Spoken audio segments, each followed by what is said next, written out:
Welcome back to another episode of Behind the Roast podcast, where we sit down with coffee shop owners, coffee creators, and roasters who are very passionate in the coffee industry. Today, I'm joined by Jackie from Virgo Rising Coffee. In this episode, we talk about how she started in the coffee industry, what inspired her to launch Virgo Rising, and her mission to build a business focusing on eco-friendly products, vegan-friendly options. So grab your cup of coffee and let's get into it. Jackie, welcome to the show. How are you today? Pretty good. How are you? Doing good. So can you give our listeners or viewers a little description about yourself and what do you do? So I run Virgo Rising Coffee. Started it in 2022. So we're going into our fifth market season, which is exciting. I've been in food service since probably like 2005. But back in like 2017, I just started getting into more of the barista coffee side of everything. And I've kind of just been going down that tunnel for a while. So how did you come up with the name or concept for Virgo Rising? Like, what does it mean to you, that branding? How do you describe it? Well, the name Virgo Rising, actually, I got the idea from one of my friends. I was actually going to call it the Lost Mitten initially. Because I feel like in the winter, especially, there's always that one random glove you see in a parking lot. And I was like, Yeah. that would be such a cute name for like a coffee shop or a bakery. And my friend, Caitlin, she actually was like, it would be a really good name for your coffee shop is Virgo Rising, because my birth chart for astrology, my rising sign's in Virgo. And she was like, that would be such a cute name for a coffee shop. And I was like, I freaking love it. Like, I'm going to go with that because Virgos are very hardworking, practical. They always have a lot of interests and a very big zest for life. And it's rising, so it's kind of like, like when the sun rises, it's kind of like a coffee shop first thing in the morning. I just loved how it sounded. I kind of started with the branding for it to kind of maybe focus more so, like start it with coffee and have the quality be good, but also make sure that I'm starting this right at the base of being very environmentally conscious of the choices that I make just from the beginning. So like all of my cups and lids are compostable. I started Virgo Rising with being a vegan, so nothing was dairy based or anything. I get all my ingredients from the Honest Weight Co-op in Albany. Even my whole milk that I offer, that is also from the Honest Weight Co-op. So just very like focused on quality and eco-consciousness right from the beginning, because it's easier to just start there than to have to backpedal. Yeah, I seen that all in your like website for Virgo Rising that you're more into the eco-friendly stuff and the whole vegan free. How's that gone? Pretty good for your whole concept with the coffee and everything? I actually have gotten a decent amount of people who have never really tried non-dairy milk to be more open-minded to it, especially considering I don't upcharge for it. Like if my coffee pop-up started vegan, why would I upcharge for non-dairy milk when that's the only option? So I have gotten a decent amount of people who swore by whole milk or swore by 2% to be okay with having oat milk. Like they've tried it and been like, oh, actually, that's pretty good. Like I like it. And like they'll probably still go and get whole milk or, regular dairy at other coffee shops. Because like if you like the whole milk, why would you upcharge for something you're cool with not having? But it's always nice to get people to try something a little bit different and actually enjoy it. And I actually started offering whole milk last year, mostly because there's a few people who had dietary restriction, and a few people who wanted just single ingredient milk, because some whole milk, like some oat milks and like almonds and stuff like that, like have a lot of extra stuff, and they just wanted single ingredient situations. I started offering whole milk last year, but at an upcharge, and then I actually collect all of that upcharge and I donate the upcharge I'm charging for the whole milk to local animal sanctuaries in the area to I didn't want to have to do a whole rebrand of everything. So that was kind of like the middle ground. Yeah, it's kind of hard, especially when you're trying to make something more catered to vegan free especially for a business, because there's too many people out there that have like dietary restrictions, like, almond. Some people can't have almond. Oats, some people are sensitive to oats. And so you just got to be more versatile. And it's just kind of hard because you want to keep that whole 100% vegan when it comes to your branding and stuff like that. Yeah. Which is totally understandable. What made you decide to come up with this venture and just get into the coffee space, like out of nowhere? Like, how did that all begin? To be perfectly honest with you, it started in kind of like a ridiculous kind of way. I worked at Starbucks for years. Like I was there over 7 years, and I was kind of sick and tired of working for people that didn't know what they were doing. I'm tired of people that just don't want to work or do their job, you know? Yeah, and like when like CEOs or district managers, like they don't really come in and work the space, and then they start saying we're actually going to be doing this now, and I'm like, that's going to slow things down, and they're like, it'll be fine, and I'm like, okay. So I kind of I've always enjoyed leading. I've always enjoyed like just all of the work that goes into it. I've enjoyed watching people that like work with me like grow and learn new things. And so I knew that I wanted to run a business for a while, but I never really knew exactly in what field. And like I had a couple businesses I started, but they were mostly craft related, like making cards and stuff that I was like, this isn't going anywhere. Kind of just really enjoyed, and I just really didn't want to stop doing it, even if it took a little while for it to take off. And the other main reason, this is going to sound silly, I hate jeans, loathe wearing restrictive clothing, and most jobs think that jeans is like this casual option to looking clean. I would rather never wear jeans again. And if you run your own stuff, who's going to tell you you can't wear leggings? So the comfort, being able to wear what I want to, it has been a major choice. And I really am very specific of what I sign up for based off of my own, like being able to make my own choices and stuff like that. Like I feel like I'm 36, I'm turning 37 in a couple weeks. I would really like to not really listen to other people so much, especially when I don't feel like they actually know too much about what they're talking about. So I see that you're doing a lot of the farmers markets and everything. So how does that like going so far as since you started from have you done anything else besides farmers market, like private events or any other, pop-ups? I started doing the Albany Washington Park Farmers Market, and I really liked the location for it. I liked it being in a park. I just thought that was so cute, but it wasn't really like taking off in a way that I needed it to be able to keep doing what I do. So that was like a really difficult decision to switch farmers markets to what I do on Saturdays to the Del Mar one. Because I had so many vendors that I really enjoyed working with and everything. So I kind of had to like separate myself from being like, I'm going to miss you guys, but I really need to look out for my business. This is my baby, you know? So when I started doing Del Mar, that was actually like a big takeoff point for me. Doing the Del Mar Farmers Market has been very like good for growth. The community is great. They do a good job of advertising from what I feel like I've noticed. And then I've also really enjoyed doing the Albany Twilight Markets.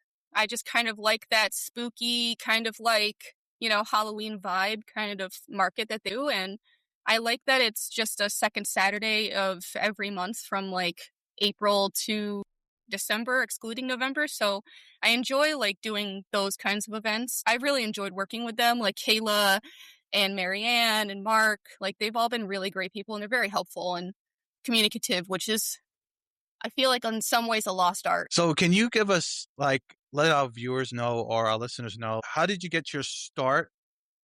Like what is the process of starting your own coffee venture and then the cost and everything else, and how has it grown and progressed throughout your whole time from start to finish? Yeah, I would have to say it's scary as hell in the very beginning because you really don't know what's important. You don't know very much. So learning curve is something that is definitely going to be exhausting. And there's been a couple times where I've spent money on something I really didn't need to spend money on. Like in the very beginning, I wasn't sure of all the different kinds of like rules and regulations between counties and cities whenever I have events in different areas and stuff.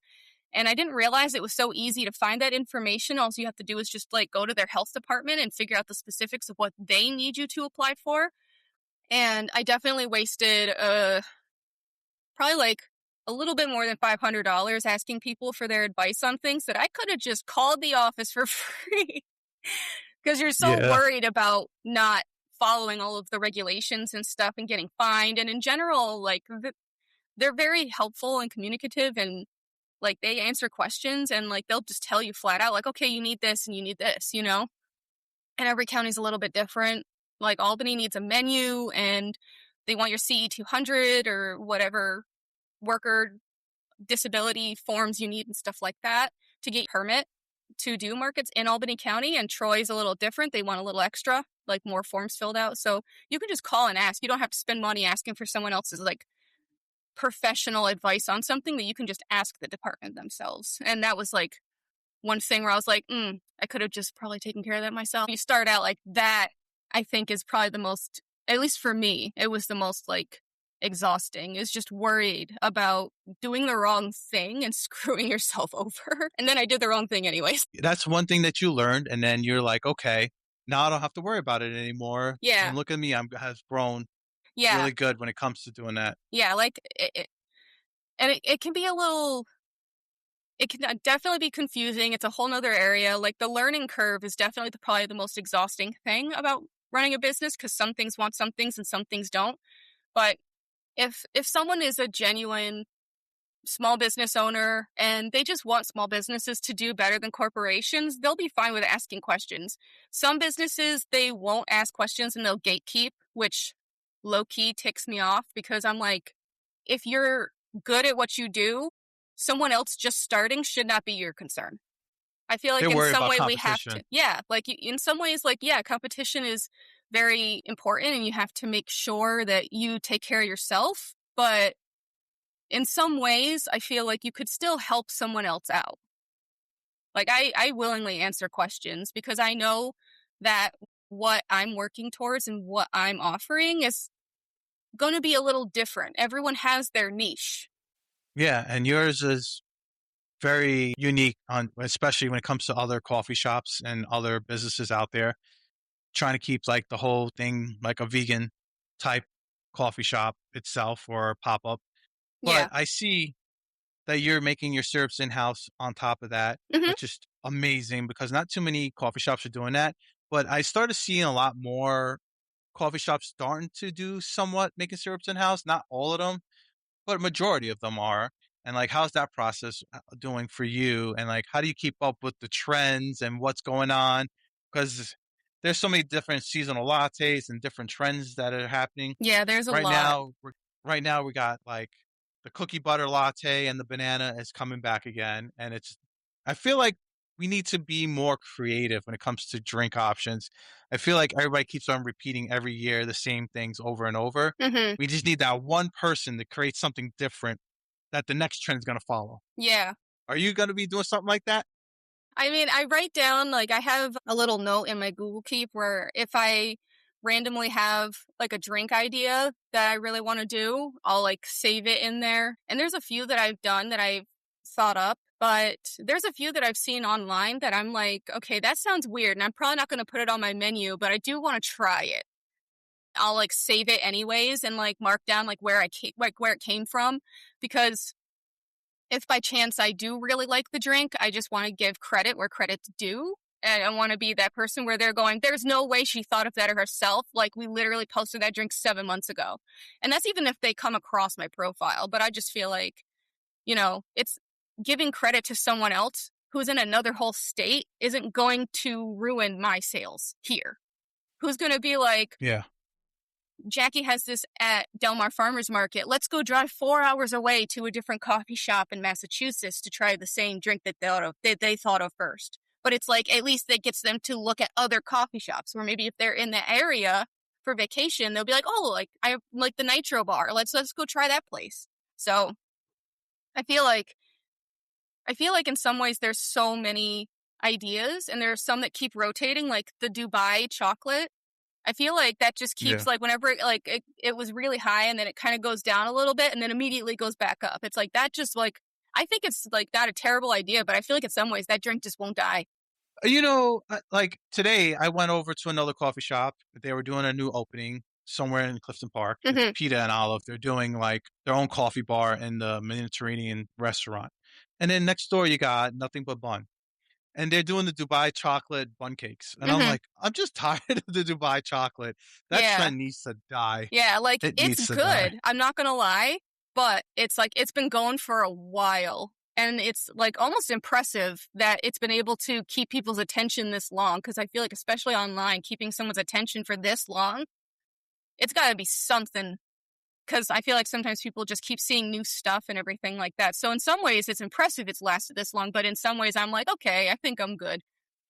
Yeah, exactly. And I think just a lot of these things just keep on resurfacing over and over again, especially with the drink lineups. Hmm. Like right now, Dunkin' Donuts has come up with their bucket 48 ounce or 42-ounce bucket lattes. Well, the bucket lattes has been a trend since a couple years ago. I did one video last year when one place is doing a bucket latte. Now, Boutique Coffee Made Simple is doing a bucket latte, and now everybody else is starting to get into the trend. And it's just like, okay, it's something new for an upstate area because nobody's really doing it. Hmm. So now that's the first coffee shop locally where I can get a bucket latte. And I did that this morning. Are you planning to do something like that? I don't think I'd start doing like the bucket latte. I don't hate it. I actually saw your post of the bucket latte and I was like, that's a lot of coffee, but I do want to try it at least once. That's like a definitely do it once kind of thing. The only reason why I wouldn't do that, nothing against the trend, I don't know if I'd be able to find buckets that are compostable. You might. Who knows? You never know. Yeah, like I think that would be more so of where it would be a hard time sourcing something like that that's compostable. Otherwise, like I'm not against it. Some people just want a huge coffee. It's that kind of day. And like for me personally, like caffeine doesn't really do too much to me. Like I don't really wake up or get jittery very often. Yeah. So it's definitely something where I'd be like, I'm just going to have one big coffee and this is going to be my day and it's going to be awesome. But it's like, I would have to find out how to source that as like a compostable situation. Are you going to get into the matcha or no? I do have matcha, actually. I started offering it last year. I haven't really gotten into having any matcha featured drinks yet, just because I feel like in general, matcha is something that is in such high demand that I feel like adding it to a featured drink is just going to make it like less prevalent. It's more of like a sourcing situation. I just want to make sure I don't run out. And a lot of people, when they come in and they look at like featured drinks, like that's sometimes where they look at first. They like looking at the specialties or the seasonals or the features. And I just want to make sure that I don't blow through my matcha too fast. But I do have a few matcha like vibe kind of feature drinks in my little Google Keep tab. Some of them are a little bit like it's been done, but it's still something I haven't done. And a few of them are like a little bit of like a different idea and stuff like that. Since you've been around the Albany area or around upstate New York, I know that you probably travel from coffee shop to coffee shop and try out their drinks. Has that ever helped you perfect your drinks as you taste test other coffee shop owners' drinks around the area or give you any ideas? I actually mostly get my ideas for feature drinks from bakeries in the area. I don't really get too many ideas from other coffee shops. I usually, if I can't, like, there's usually a point in like August or September when I'm like, I can't think of another feature drink for this event and I want to have like 3 or I want to have 4 at this event. And I'll actually go to some local bakeries Instagrams and I'll think of drink ideas from baked goods that they've been doing. Because I feel like in general, that's actually something that's a little bit more fun for me to kind of work with is a local baker's, seasonal stuff that they've been doing in like during the month and stuff. So you're trying to take that bakery pastry or something and just feature a Mm-hmm. drink out of it and try to be creative. So something different. Who Yeah. knew? Yeah. Like Flower Bender in Troy. I I think it was in June, I did Fallout Fest and they were the baker who was at Fallout Fest with me.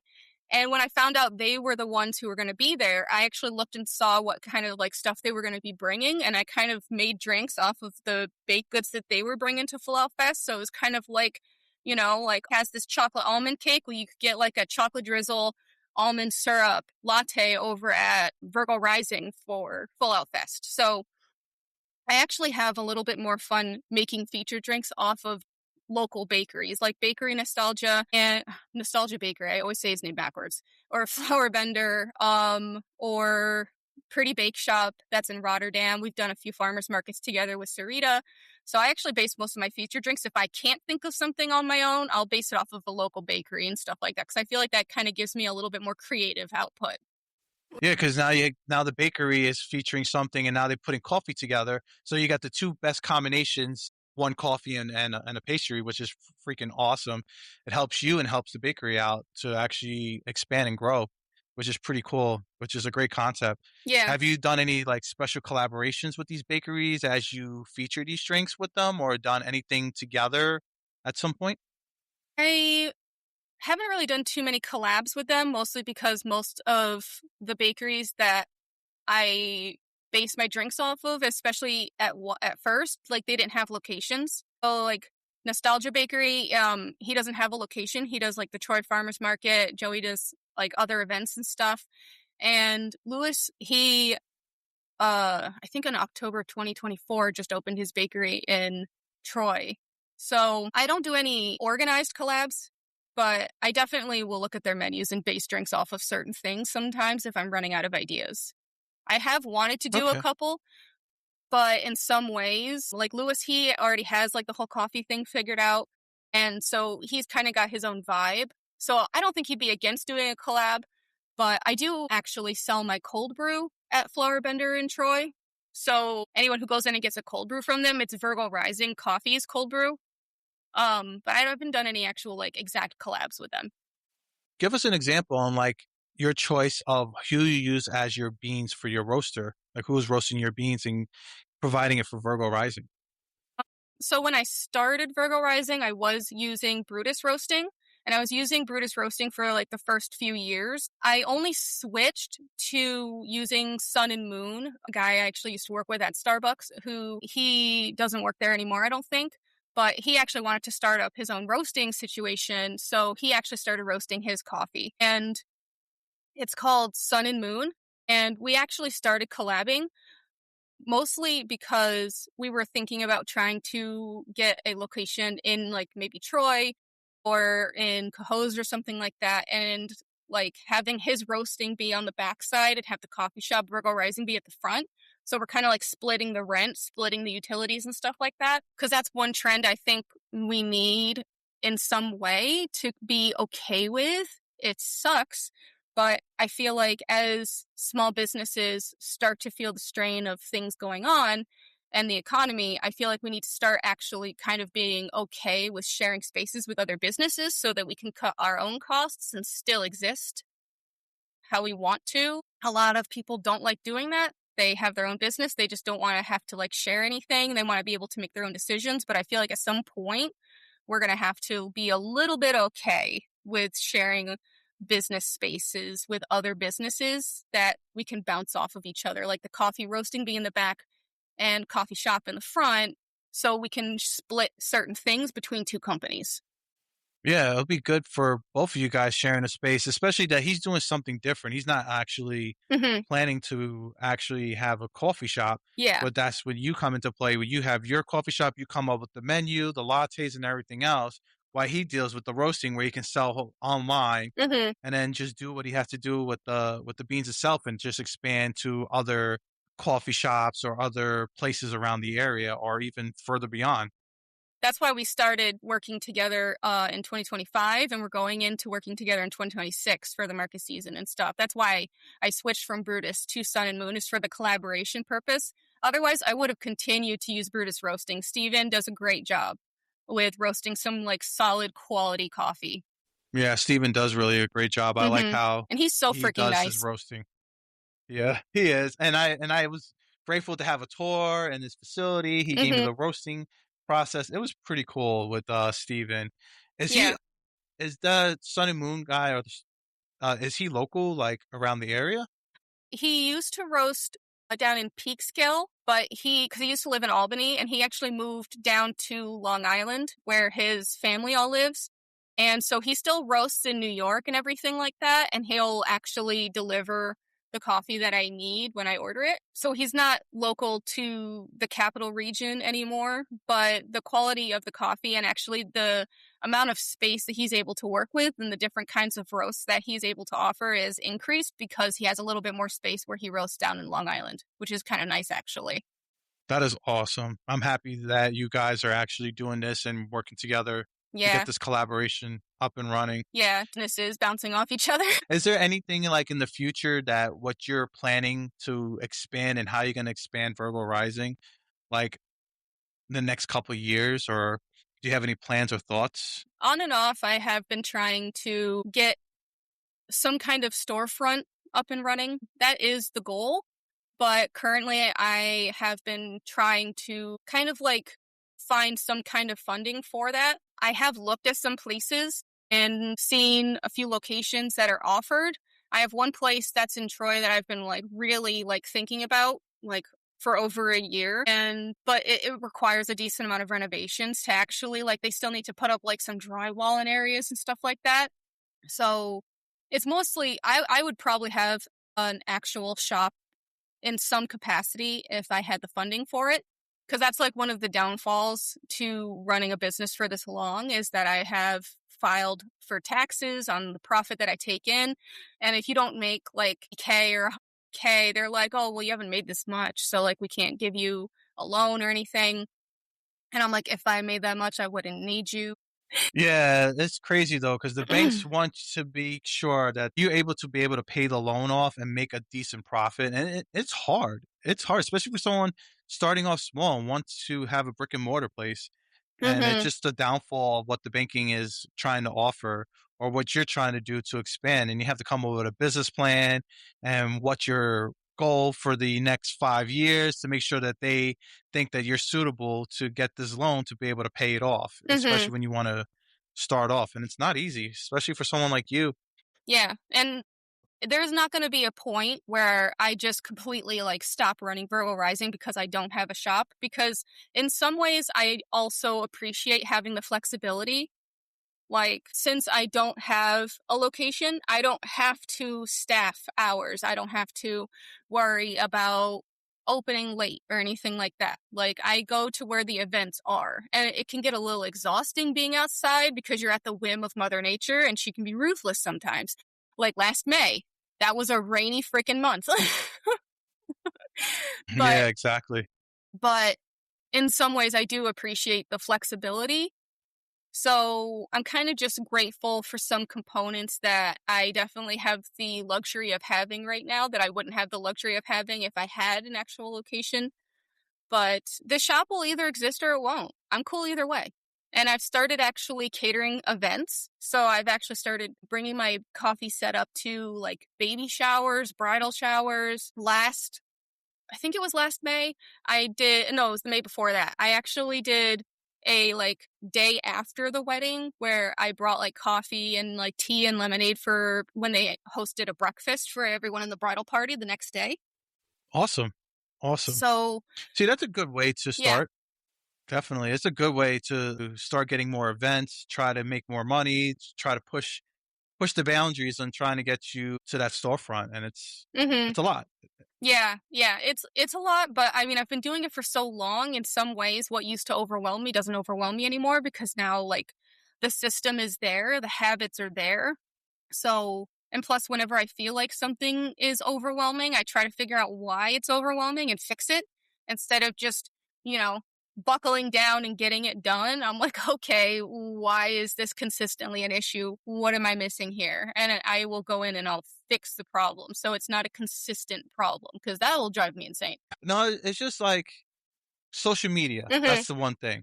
Like I see that you try to help get your social media up into play to help you promote your, Virgo rising. Hmm. Has that has that done anything for you, or are you going to try to get more involved and trying to start posting more consistently, show people what you got, and try to advertise so you can get more and more events booked? Yeah. So I've actually had a surprising amount of people when I post like featured drinks that I'm offering at certain events and everything. It always surprises me how many people will come up and say, "Oh, I saw you posted you were having this drink here and I just had to come to this event and try this." Like, I did a drink I think it was June or maybe July when I was doing my brunch themed coffee drinks and stuff at the Albany Twilight Market. and I made a drink that was called, I think it was called like waffles and bacon. And That sounds amazing. yeah, I want to try that one. yeah, that one was really, really cool. I had a lot of fun making that one. And when I posted it, they were like, I didn't know you were doing brunch themed drinks. Like, I saw you post it online because I don't usually do a theme for a few months. I usually do a theme per event. But I just wanted something to kind of like get all these ideas out of my head because I had like the chocolate chip pancake and I had the waffles and bacon and I had like this like citrus mimosa, which was kind of like a sparkling lemonade with like a blood orange syrup. So I just wanted to stick to a theme. And they were like, I saw you're doing brunch themed drinks. I'm going to see you next month. So I feel like in some ways, like the social media posting and stuff like that is doing what it's supposed to because a decent amount of people, like probably like a few every week, are saying, like, I saw you post this on Instagram and stuff. I'm not trying to really grow my following in a way that most people will usually try to grow it, where they're like, I'm trying to gain more followers. I'll gain whatever followers are interested. I'm not too worried about that. Nothing against having followers. It's not like I'm going to be like, oh no, I have 5,000. That sucks. Like, that would be great. But like, I'm more focused on offering like having drinks that I want to offer and like thinking of like feature drinks and making sure that everything is running how it's supposed to. And like, if I get the followers, like that's just like an added bonus. Like every time I get a new follower on Instagram, I always go to their page to see if it's like a small business owner that I would like to follow back, or if it's like someone's posting certain like lifestyle things that I would be interested in also following. So I notice pretty much every single follower that starts following me on Instagram. I did start a YouTube channel last March, I think. I haven't posted any like long videos or anything. They're pretty much all shorts. And I actually haven't posted anything in a little while because it's just hard for me to like really care too much about posting things in the winter months. I kind of hibernate a little bit. Yeah, and the thing is too is like social media's biggest tool to promoting your brand, and a lot of coffee shops are not utilizing that tool Mhm. to help them scale or build their branding. And I did a whole like podcast on like you have a content engine machine when it comes to using social media as a marketing for your business. And that's why you see some of these restaurants are closing or some of these like coffee shop owners that don't really do much with their social media Mhm. and they're not growing like they want it to be. They just expect it to come and word Yeah. of mouth. I think word of mouth somewhat works, but I think social media, you want to bring it to a broader audience and then expand so people can see what's going on. Mhm. And doing like featured drinks and showing off new product or just going taking a quick video, hey, I'm over here, or doing like a live or something like that will definitely help to get more outreach to your business so people can come and follow you or see you on those locations or what you're doing for those drinks. It's not more of the followership, it's more of people seeing your content Yeah. and viewing it. Who cares if they like it or who cares if they like not follow you? They see it, they looked at it. Okay, let me go over to Virgo Rising because they got the speech to drink, or they're going to be at this Del Mar location or this location. So, like, I told a lot of the coffee shop owners, you need to start utilizing it and use your staff too. You know, when you start Yeah. showing your staff Mhm. on them making drinks and being part of the videos and being part of the content, it makes it more inviting, more fun, and it gives the viewer a perspective on what your business is like and how the staff is getting more involved into the business and being more onto the social media platform.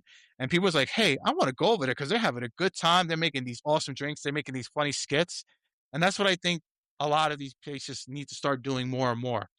You know, not relying on content creators like me, but it's good for me to go out there and help a business and start promoting it. But I'm not going to go to your place 4 or 5, 6 times just to promote the same thing over and over again Yeah. or something that you're featuring. You need to be doing more. I'll get you started by showing it and getting people involved, but you need to start showing more in your platform to continue to keep that growth going, you know?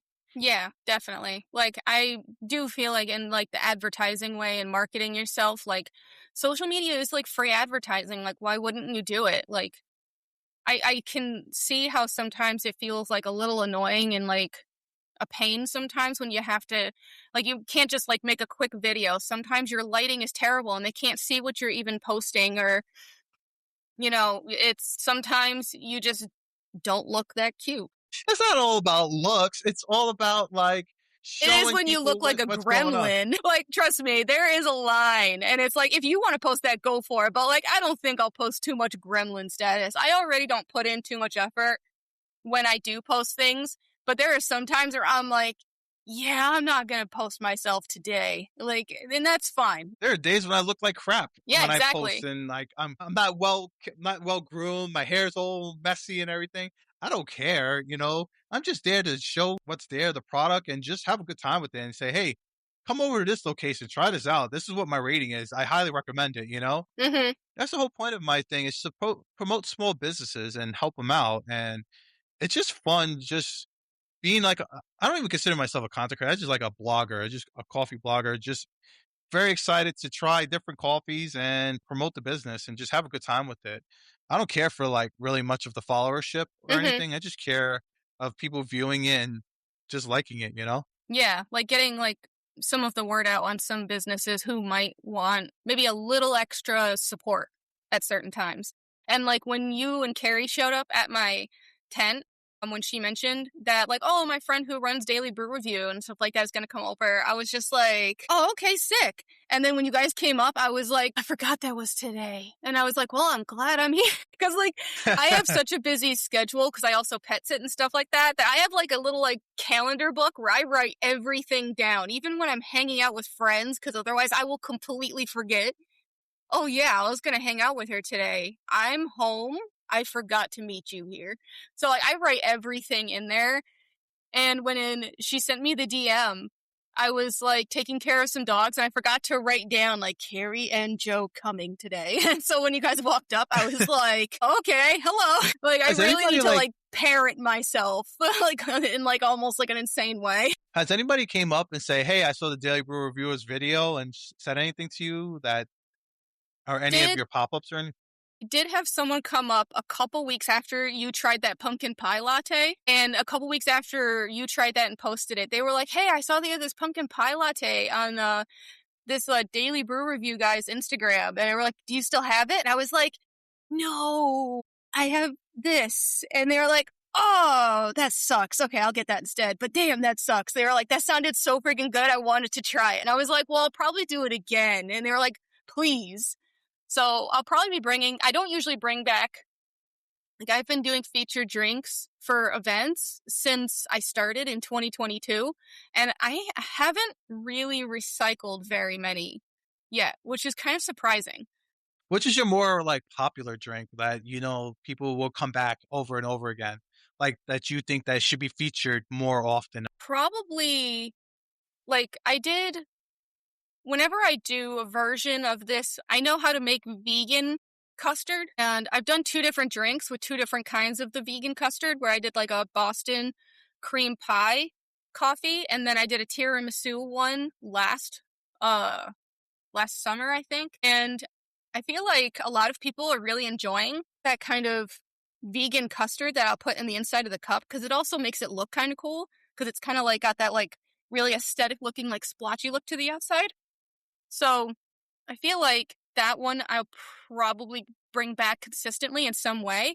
A lot of people were really interested in this, and this is actually the one drink I have brought back that I did get a few people saying they were excited for, was when I did Albany Twilight in October a couple years ago, I had a drink called Midnight Chant, and it was like a lemonade that had edible glitter and like black activated charcoal in it, so it was like this black glittery lemonade. That sounds amazing. Yeah, it was really pretty. I really liked that drink. It was so pretty. And I did bring it back last year, and a lot of people were really excited to see it back on the menu. So, like, that one was surprisingly, like, I mean, it's really pretty, and I'm not too surprised, but at the same time, I was a little surprised that it was so popular. Because in my mind, I'm thinking this is a pretty easy drink for me to make.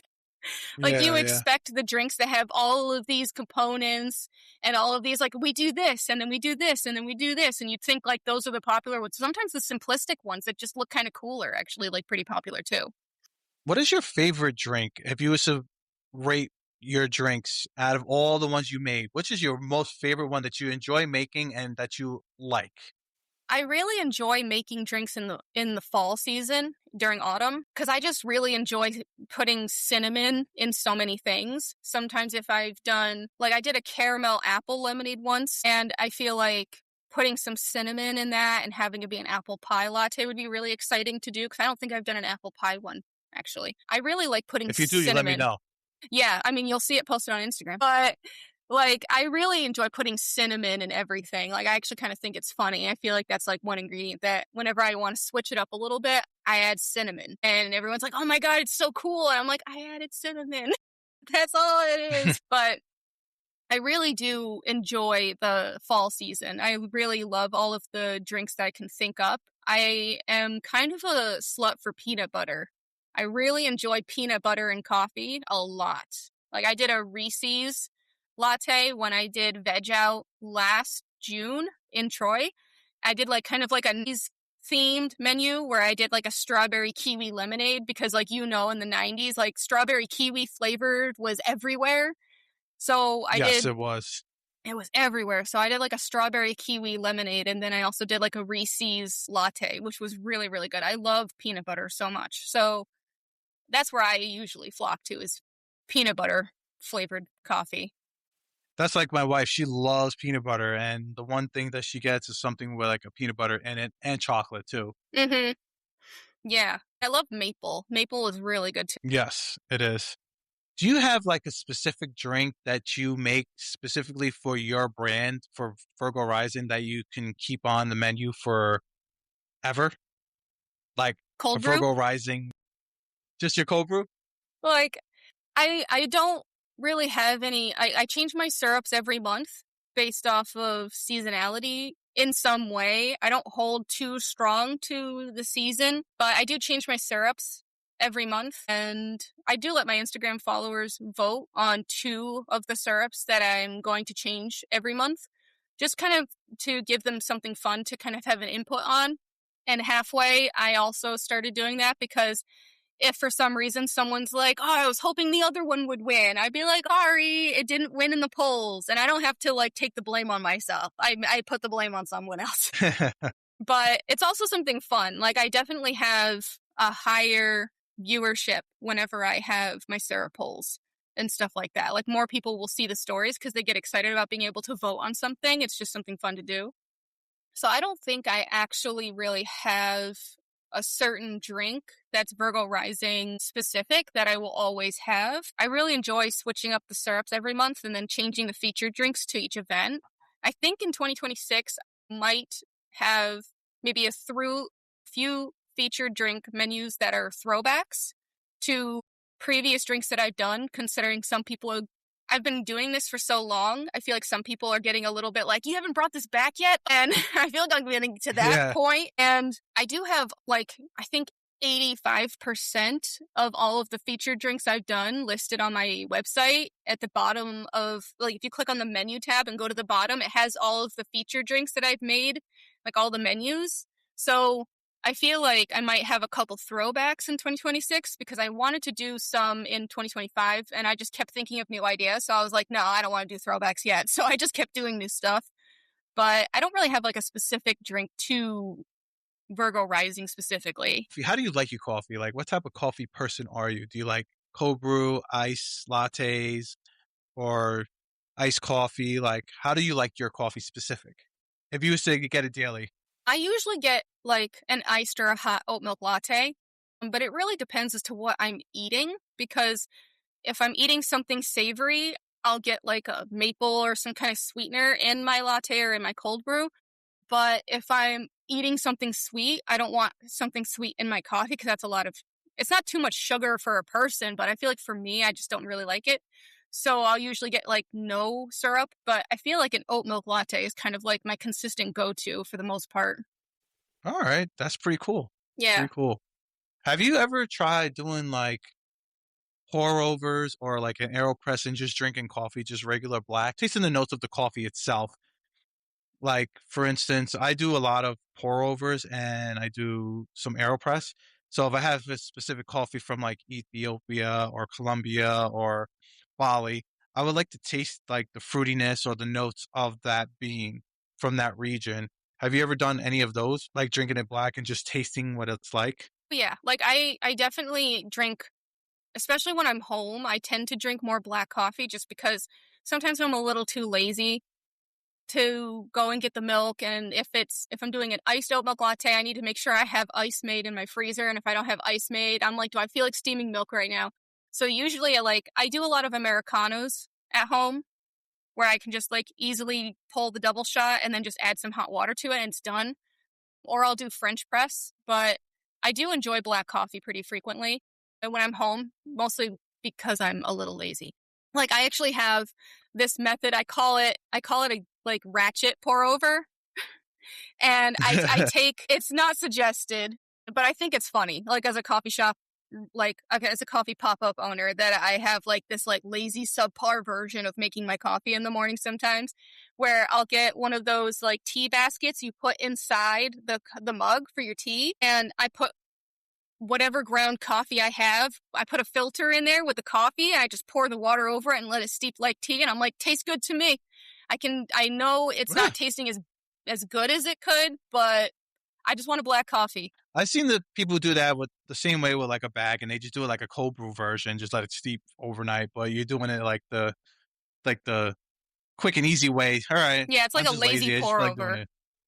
Because Yeah, it's not even the exactly. proper grind of coffee. Most of the time it's French press ground coffee that I'm putting in the filter.